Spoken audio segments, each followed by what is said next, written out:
নমস্কাৰ মৰমৰ ছাত্ৰ ছাত্ৰীসকল, তোমালোক সকলোকে এমডি টিউটৰিয়েল চেনেলটোলৈ স্বাগতম জনাইছোঁ। আজি আমি পঞ্চম শ্ৰেণীৰ পৰিৱেশৰ 11 নং পাৰ্ট আমাৰ অনুষ্ঠান প্ৰতিষ্ঠানসমূহৰ অনুশীলনী প্ৰশ্ন উত্তৰখিনি আলোচনা কৰিম। ব'লা তেন্তে ভিডিঅ'টি আৰম্ভ কৰোঁ। 1 নম্বৰ আছে উত্তৰ লিখা। ক বিদ্যালয়সমূহত ছাত্ৰ ছাত্ৰীসকলক দুপৰীয়া আহাৰ গ্ৰহণৰ বাবে কি ব্যৱস্থা কৰা হৈছে? উত্তৰটো হ'ব বিদ্যালয়সমূহ ছাত্ৰ ছাত্ৰীসকলক দুপৰীয়া আহাৰ গ্ৰহণৰ বাবে মধ্যাহ্ন ভোজনৰ ব্যৱস্থা কৰা হৈছে।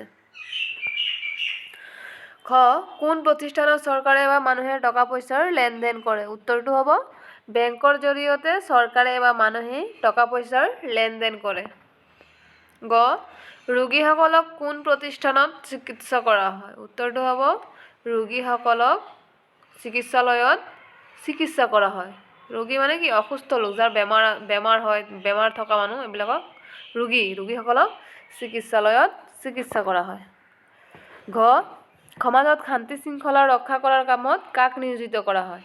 উত্তৰটো হ'ব সমাজত শান্তি শৃংখলা ৰক্ষা কৰাৰ কামত আৰক্ষীক নিয়োগ কৰা হয়। আৰক্ষী মানে কি বুজি পাইছানে? পুলিচ যে কওঁ আমি, পুলিচক আৰক্ষী বুলি কোৱা হয়। 15 নম্বৰ যিকোনো 4টা অনুষ্ঠান প্ৰতিষ্ঠানৰ নাম লিখা।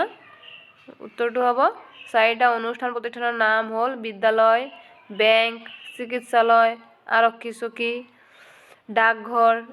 এইবিলাক হ'ল অনুষ্ঠান প্ৰতিষ্ঠান। 2 খালী ঠাই পূৰ কৰা। ক ছাত্ৰ ছাত্ৰীসকলে ডেস্কত লিখা পঢ়া শিকে। উত্তৰটো হ'ব বিদ্যালয়ত। ল'ৰা ছোৱালীবোৰে ছাত্ৰ ছাত্ৰীসকলক ক'ত লিখা পঢ়া শিকে? বিদ্যালয়ত। তো ইয়াৰ উত্তৰটো হ'ব বিদ্যালয়। খ নম্বৰ পশু পক্ষীৰ চিকিৎসাৰ বাবে ডেস্ক আছে। আমাৰ মানুহৰ যেনেকৈ চিকিৎসা কৰাৰ বাবে চিকিৎসালয় আছে, তেনেকৈ পশু পক্ষী চৰাই চিৰিকটি সিহঁতৰো চিকিৎসাৰ বাবে কি আছে? পশু চিকিৎসালয় আছে। ইয়াৰ উত্তৰটো হ'ব পশু চিকিৎসালয়।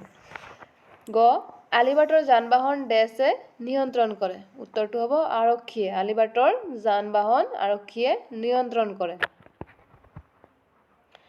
ঘ গাঁওসমূহত থকা শাসন ব্যৱস্থাক ডেস্ক শাসন ব্যৱস্থা বোলা হয়। ইয়াৰ উত্তৰটো হ'ব পঞ্চায়তী ৰাজ। গাঁওসমূহত থকা শাসন ব্যৱস্থাক পঞ্চায়তী ৰাজ শাসন ব্যৱস্থা বোলা হয়। পাৰ্থক্য লিখা 3 নম্বৰ আছে চৰকাৰী আৰু বেচৰকাৰী চিকিৎসালয়।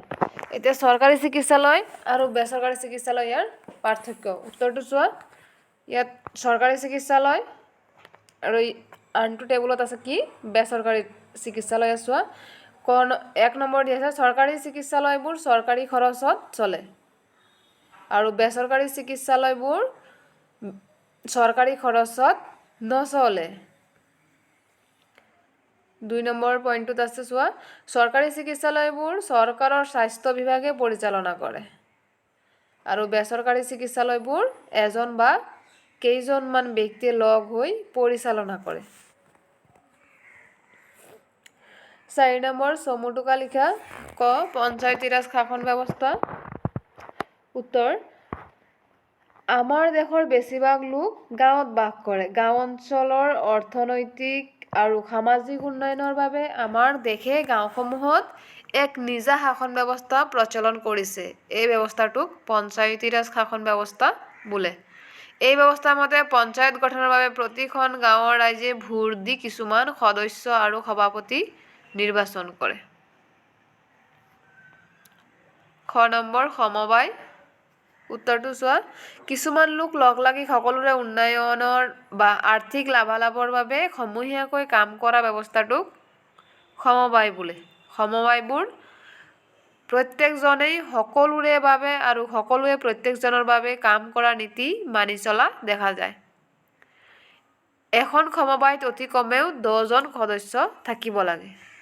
সমবায়ত কমপক্ষেও 10 জন সদস্য থাকে। গ নম্বৰ আত্মসহায়ক গোট। উত্তৰ গ্ৰাম অঞ্চলৰ মহিলাসকলে মিলি আত্মসহায়ক গোট গঠন কৰে। গাঁৱৰ দুখীয়া বহু পৰিয়ালে এনে গোটৰ পৰা ঋণ ল'ব পাৰে। আত্মসহায়ক গোটৰ জৰিয়তে গাঁৱৰ বহু মহিলাই বিভিন্ন সামগ্ৰী উৎপাদন কৰি বিক্ৰী কৰাৰ ব্যৱস্থা কৰে। এনেদৰে তেওঁলোকে আৰ্থিকভাৱে স্বাৱলম্বী হ'বলৈ চেষ্টা কৰে।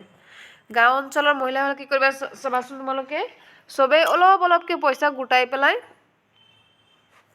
এটা আত্মসহায়ক গোট খোলে আৰু তাৰ পৰা তেহেঁতে সময়ে সময়ে প্ৰয়োজন সাপেক্ষে ঋণ লৈ স্বাৱলম্বী হয়। 5 নম্বৰ শুদ্ধ উত্তৰটো বাছি উলিওৱা। ক, সমাজত শান্তি শৃংখলা ৰক্ষা কৰাৰ কামত কাক নিয়োজিত কৰে? ইয়াত অপশ্যন আছে 1 নম্বৰ চিকিৎসক, 2 নাৰ্ছক, 3 আৰক্ষীক, 4 শিক্ষক। তো সমাজৰ শান্তি শৃংখলা ৰক্ষাৰ কামত কাক নিয়োজিত কৰা হয়? উত্তৰটো হ'ব আৰক্ষীক। খ নম্বৰ পশু পক্ষীৰ চিকিৎসাৰ বাবে থকা অনুষ্ঠানটো হ'ল 1 নম্বৰত অপশ্যন আছে চোৱা চৰকাৰী চিকিৎসালয়, 2 নম্বৰ পশু চিকিৎসালয়, 3 নম্বৰ সমবায়, 4 নম্বৰ বেচৰকাৰী চিকিৎসালয়। তো ইয়াৰ উত্তৰটো হ'ব পশু চিকিৎসালয়। 6 নম্বৰ আছে আকস্মিক বক্তৃতাৰ আয়োজন কৰা। এইটো কিতাপত আছে বিদ্যালয়, মধ্যাহ্ন ভোজন, বেংক, চিকিৎসালয়, আৰক্ষী, দুগ্ধ উৎপাদন। তো এইটো মই লিখি দিয়া নাই, তোমালোকে নিজে নিজে লিখিব। যেনে বিদ্যালয় তোমাৰ নিজৰ বিদ্যালয়খনৰ নাম, তোমাৰ বিদ্যালয়ত কিমানজন ছাত্ৰ ছাত্ৰী আছে, কিমানজন শিক্ষাগুৰু আছে, কিমান ক্লাছলৈকে কিমানটা শ্ৰেণী আছে, কিমানটা শ্ৰেণীকোঠা আছে, এইদৰে তোমালোকে নিজৰ নিজৰ এইখিনি লিখি ল'বা। তো মৰমৰ ছাত্ৰ ছাত্ৰীসকল, এই পাঠটিৰ অনুশীলনী প্ৰশ্ন উত্তৰখিনি ইয়াতে সমাপ্ত হৈছে। ভিডিঅ'টো চাই যদি ভাল পাইছা লাইক কৰিবা আৰু এতিয়ালৈকে যদি মোৰ চেনেলটো ছাবস্ক্ৰাইব কৰা নাই প্লিজ ছাবস্ক্ৰাইব কৰি ল'বা আৰু তোমাৰ বন্ধুবৰ্গৰ লগত শ্বেয়াৰ কৰি দিবা। ধন্যবাদ।